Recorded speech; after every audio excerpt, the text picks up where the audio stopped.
Behind the scenes, how the Packers' $77 million gamble is unraveling before training camp opens. In the meticulous world of NFL roster building, where every dollar spent echoes across seasons, the Green Bay Packers find themselves in a precarious spot, one largely of their own making.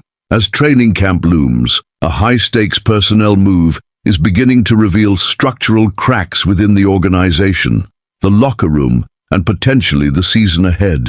The centerpiece of this brewing issue, a $77 million contract handed to guard Aaron Banks, a figure that raised eyebrows across the league the moment the ink dried. 4 years, 6th highest average salary among all NFL guards, and a resume that, statistically and performance-wise, fails to justify the investment.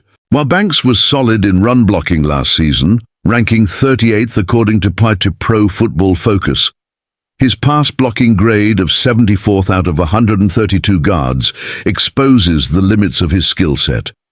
Compare that with Trey Smith, the Kansas City Chiefs' bulldozing guard who just became the highest paid at his position with a top $94 million deal.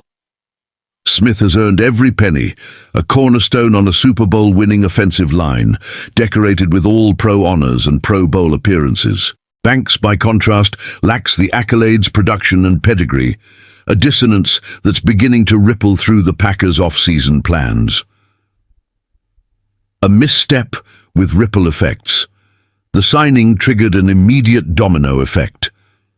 Elgton Jenkins, Green Bay's versatile and Pro Bowl caliber lineman, was shifted from his natural position at left guard to center to accommodate Banks. Jenkins, already carrying a cap hit that jumps to Towns 24, $8 million next year, isn't just unhappy with the switch, he's holding out of off-season programs, signaling a deeper contractual standoff.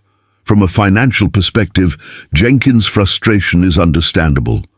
Centers command less on the open market than premier guards, and a position change mid-contract could impact his future earnings.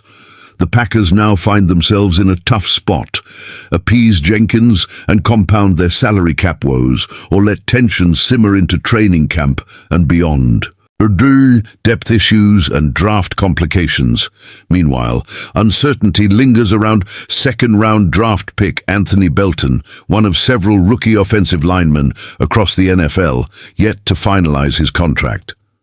His delayed signing could further complicate Green Bay's training camp depth, especially with positional battles now forced to revolve around Banks's immovable presence.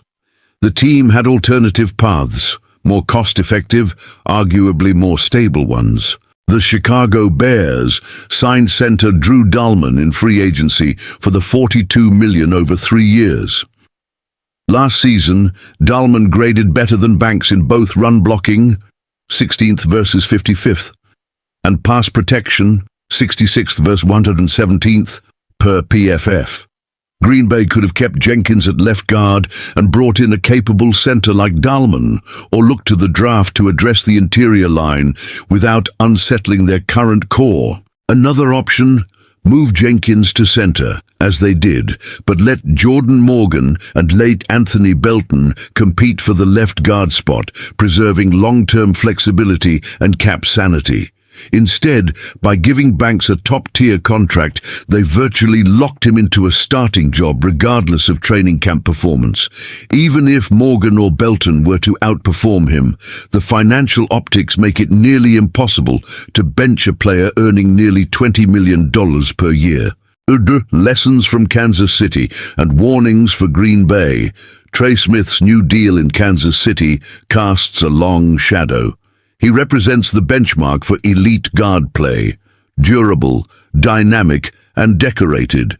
The comparison only intensifies scrutiny on Banks's deal, which lacks similar justification and may end up handcuffing Green Bay's flexibility on the offensive line.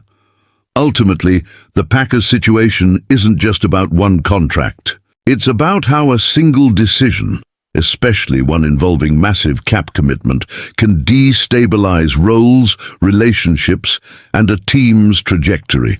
And unless this internal shuffle resolves quickly, it could bleed into performance issues once the regular season begins. If you live and breathe football like we do, don't just watch from the sidelines. Join the conversation. Like this video and subscribe to the channel for more in-depth breakdowns, behind-the-scenes analysis, and real-time updates from around the NFL. This is where the game lives, and so do the fans who love it.